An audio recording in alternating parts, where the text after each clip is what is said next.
Kahapon kasi nagpakain ako na hapon, okay pa siya.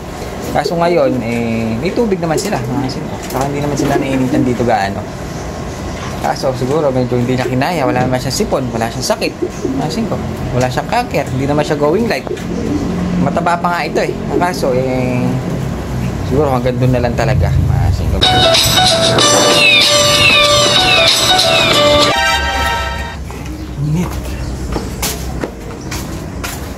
Yan.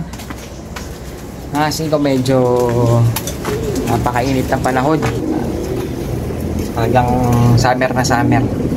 Kaso, meron tayong bad news, mga kasing ko. Dahil sa sobrang init, yung isa nating alaga dito,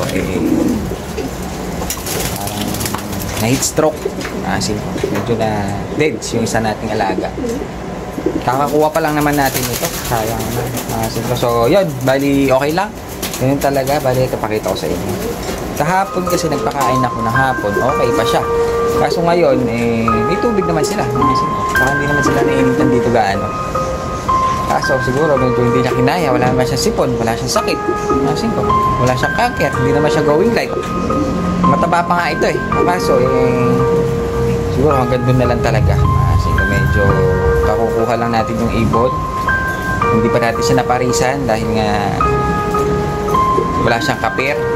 Spare siya, kumbaga isa lang siya, babae. Ay ko siya mga kasi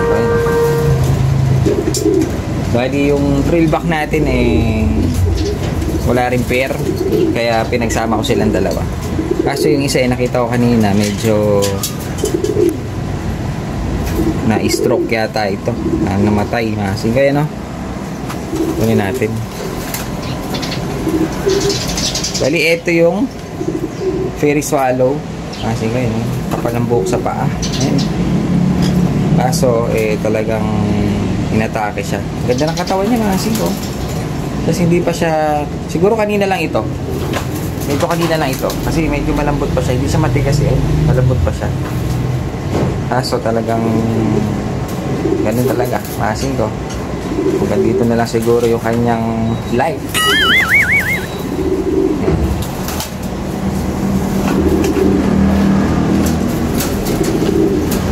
Mamaya, ililibing natin. Hindi natin tatapon dun sa basurahan. Ilibing natin. Ayan halos kakukuha ko lang nito. Siguro mga ilang linggo pa lang siya sa akin. Parang wala pang isang buwan. Buti na lang, yung mga kasama niya, nangitlog na. Ito yung nangitlog natin fairy swallow. Buti na lang meron pa natira sa atin. At saka, mukhang magkakaroon na siya ng kapalit. Pero sayang kasi breeder yun. Breeder siyang babae. Pwede sana nating pagbabanggain yung mga, para magkakaiba yung dugo. Pero pare-pare sila fairy swallow. Bali, yung itlog nito, buti na lang may itlog siya. Ngayon pinasita natin dito mga singko. Ayun nilagay ko nga fairy dahil nga isa silang mga fairy swallow. Ayun nandyan yung itlog niya. Hindi na natin gagalawin, baka mamaya madisgrasya na naman. Sobrang init kasi, lalo na kahapon. Iba yung init, talagang ganun talaga. Kasi sana mapisa na lang ito para may kapalit yung namatay sa atin. Ganun talaga. Pag sa fancy kasi normal lang ang namamatayan. Sa racing normal lang nawawalan. Kasi po ganun talaga. Kaya kailangan huwag ka masyadong bibili ng mahal. Dahil pag nadedo nakakapanghinayang. Kaya yung iba pag baguhan mawawalan na gana agad. Tulad nito, total marami pa naman tayong alaga. Yan talaga, medyo sanay na ako. Kaso nalulungkot lang ako dahil kakukuha lang natin yan. Hindi pa natin napaparisan, hindi pa natin napapaitlog, ganoon talaga, namatay na. So yan, bali, ano bang gagawin natin? Nawala na ako. Hindi ko na alam kung anong gagawin natin, kaya isipin ko muna ulit. Yan, kaya dahil nga namatayan tayo, lagi natin lalagyan ng tubig yung mga painuman natin. Sinaluan natin sila ng electrolytes, dahil sobrang init talaga. Ano? mga ibon. Kakalagay ko lang kanina yan mga singko, pero talagang mainit. Kailangan talaga nila ng tubig. Pero yung namatay sa atin, mga singko, hindi nawawalan ng tubig yun. Lagi naman meron. So talagang hindi na siguro talaga kinaya, matay na.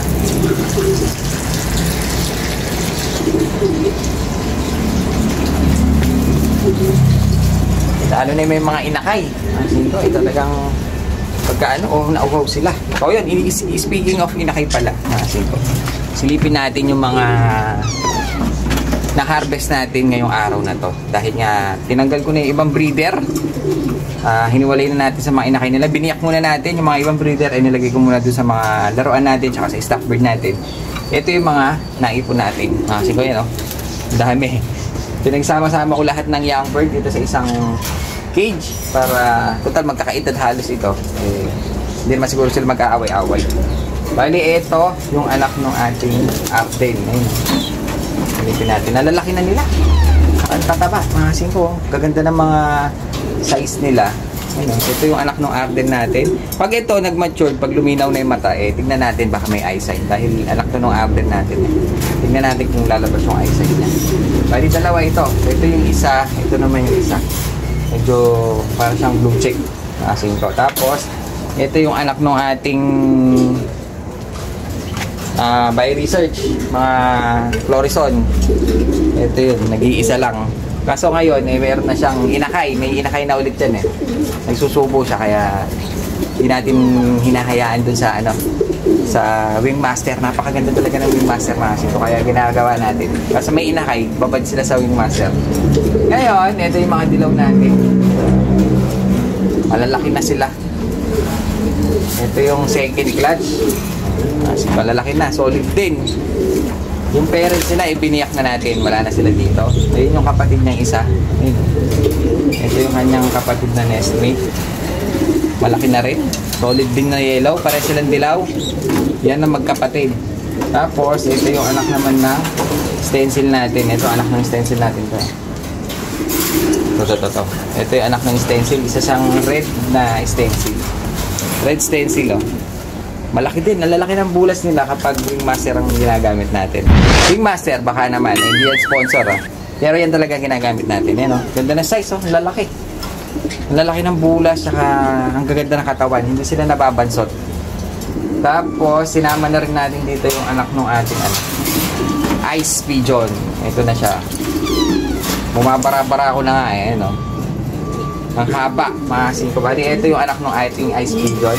Tsaka, ito na lang yung huli. Anak ng ating Sablon. Ito. Nag-iisa lang, mga singko. Yan yung anak ng ating Sablon. Napakaganda. Gagawin natin pang stock. Dahil nga, yung pinaris ko sa kanya, hiniram lang natin. Ayan, gagawin natin.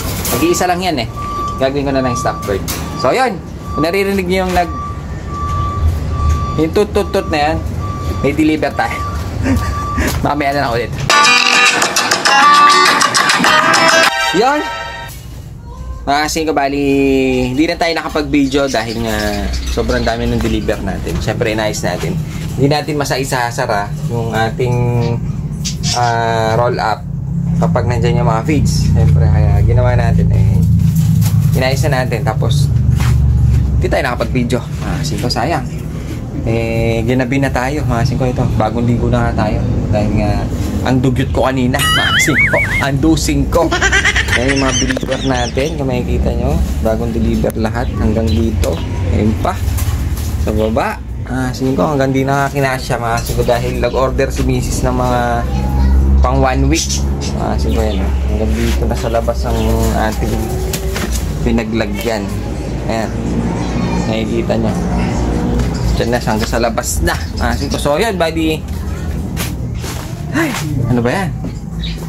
Matayan na tayo ng ibon. Napagod pa tayo. Dahil nga, dalawa lang talaga kami ni Mrs. dito na tumututok, mga singko, sa ating negosyo.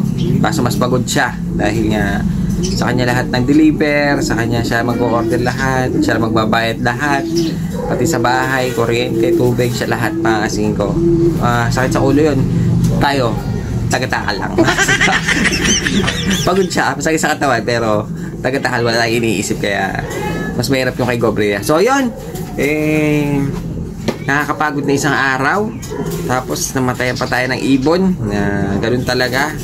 Move on na tayo. Sana bukas, masaya naman. Diba? Think positive. Think positive. So, ayun. Hanggang dito na lang yung video natin. Bukas na lang tayo ulit. Dahil nga wala tayong oras kanina.